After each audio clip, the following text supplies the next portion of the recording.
어제도 말씀하셨고 이제 양국 우호 증진을 설명하시면서 좀 혐중 혐한 정서를 해소하는 문제의 중요성을 말씀하셨는데요. 중국 측 시주석이나 이제 고위 인사들과 만나시면서 중국 측도 이런 문제에 대한 우려를 좀 표명했는지 그런 점들이 좀 궁금하고요. 이게 어쨌든 시간을 갖고 좀 해소해야 될 문제이긴 하지만 단기적으로 조금 뭔가 문제 해결이 필요할 것 같은데 그런 방안에 대해서는 좀 어떤 고민하고 계신지 여쭙고 싶습니다. 말씀드린 것처럼 가까운 이웃이고 떠날 수 없는 관계이고 거대한 잠재력인데 우리가 배척하고 피하면 우리 손해죠. 그런데 꽤 오랜 기간 동안에 혐중, 혐한 정서라고 하는 게 양국이 상당히 광범하게 또 지속적으로 또 악화되면서 정말 양국에 큰 피해를 입혔습니다. 저는 대한민국이 훨씬 더 큰 피해를 입었다고 생각해요. 중국의 예를 들면 상품 서비스 수출이 지금 많이 나빠졌죠. 그래서 홍콩을 제외한 무역 수지가 지금 적자로 전환됐습니다. 왜 그렇게 됐냐? 중국 사람들 입장에서 한국 상품 보면 싫은 거죠. 원래도 그렇잖아요. 한국 상품이나 문화가 좋으면 막 화장품도 사고 싶고 물건도 사고 싶고 놀러도 가고 싶고 그런 건데 자꾸 싫어하니까 주변에서 또 싫은 감정이 드니까 그럼 나빠지죠. 대한민국도 마찬가지죠. 그래서 이게 계속 악순환이었는데 이 점을 개선해야 된다라는 점에 저나 또는 중국 국가 지도자 모두가 동의했어요. 어떻게 개선할 거냐. 제가 근거 없고 불필요한 혐중 조장, 혐오 조장 이건 없어야 되겠다. 무슨 부정선거를 중국이 어쩌고 이런 정신 나간 소리를 해서 그 감정을 상하게 하면 되겠습니까? 근거도 없고 불필요하죠. 그래서 제가 국무회에서도 여러 차례 지적하고 또 명백한 허위 주장이나 행동에 대해서 엄격한 제재를 가하고 있고 또 이것 때문에 사실 많이 줄어들긴 했고 이 점에 대해서 중국 정부나 중국 국민들이 많이 또 알게 되면서 호감도가 많이 개선된 것 같습니다. 앞으로도 계속 혐중 혐한을 조장하거나 또 선동하거나 이런 데에 대해서는 우리가 억제를 위한 노력을 계속해야 되겠습니다. 중국 측에도 제가 그런 얘기를 했죠. 대한민국이 혐중 선동을 하는 뭔가 근거 비슷한 거 이런 게 좀 최소화돼야 된다. 증표가 필요하다.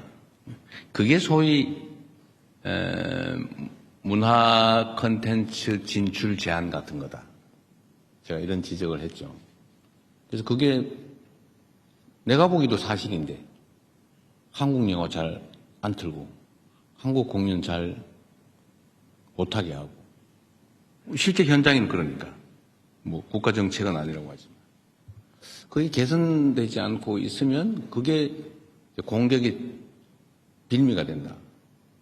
근거가 된다. 아까 근거 없는 불필요한 이런 얘기했지만 근거가 있지 않냐 그런 거는.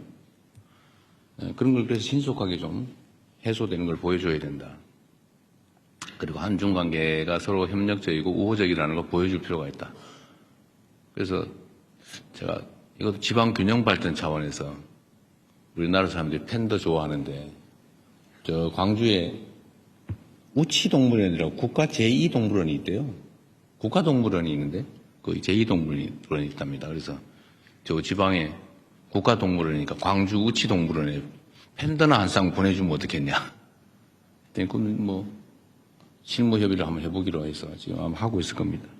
그래서 이런 근거들이 좀 필요하다. 그래서 혐중 혐한 정서 문제는 이제 각 국가 차원에서 좀 해소하기 위한 구체적인 또 실질적인 노력이 필요하다는 점에 서로 공감하고 앞으로 실제로 진척이 좀 될 겁니다. 제가 이 점도 이제 중국 측이 얘기를 해줬는데 이게 계속 이제 중국에 대한 악감정 계속 늘어나고 있었거든요. 좋아하냐 싫어하냐 이런 거 물어보잖아요, 국민들한테. 근데 이게 이제 좀 방향이 전환이 됐어요. 작년 아마 제가 취임한 이후부터 좀 전환이 된 것 같습니다. 이게 아마 여러분도 보셨을 텐데 여론조사상으로 중국에 대한 국가 인식이 개선이 됐어요. 중국 국민들에 대한 그 인식도 많이 또 개선됐다고 합니다. 다행스럽죠. 이제 방향을 좀 바꿨으니까 많이 개선되지 않을까 싶고 좀 가속도를 붙여야 되겠다는 생각하고 있습니다. 여러분도 좀 도와주시기 바랍니다. 네, 다음 질문 또 받겠습니다. 여기 좀 안간 또 저쪽으로 좀 한번 가보겠습니다. 네, 동아일보 박훈상 기자님. 네.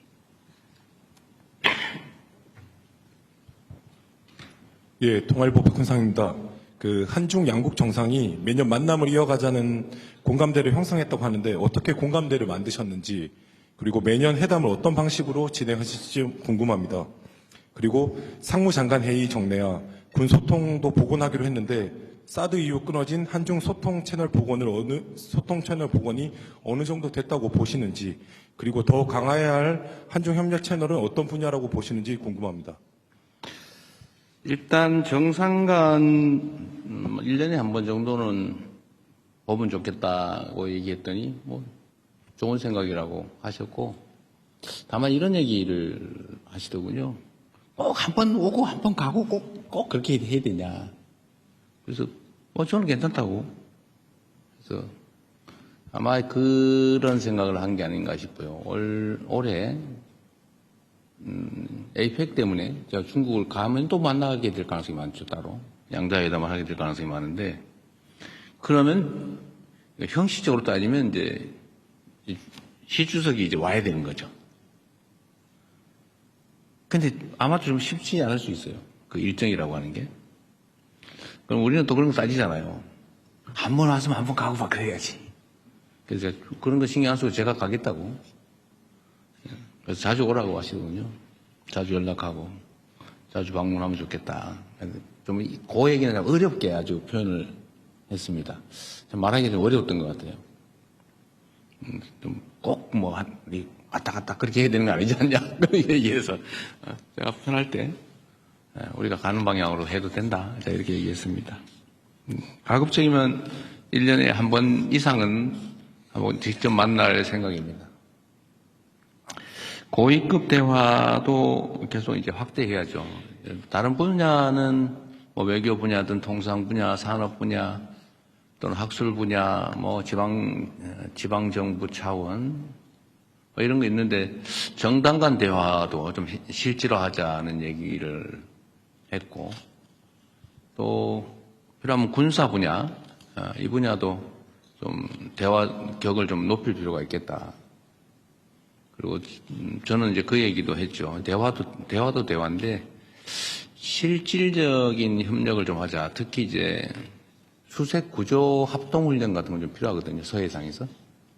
이게 갑자기 대형 해난 사고가 발생할 수 있는데 예를 들면 경계 지점에 애매모호하면 좀 그렇잖아요. 그럴 경우에 그런 거 따지지 말고 양국 해군이 합동으로 수색 구조는 할 수 있게 평소에 좀 훈련해 놓는 게 좋겠다. 인도적 차원에서. 그 얘기는 답을 못 들었어요. 어쨌든 우리 입장에서는 각 분야에 또 각 급별로 대화를 좀 확대하다는 입장이고 중국 측도 그 점에 대해서는 공감이 있었습니다.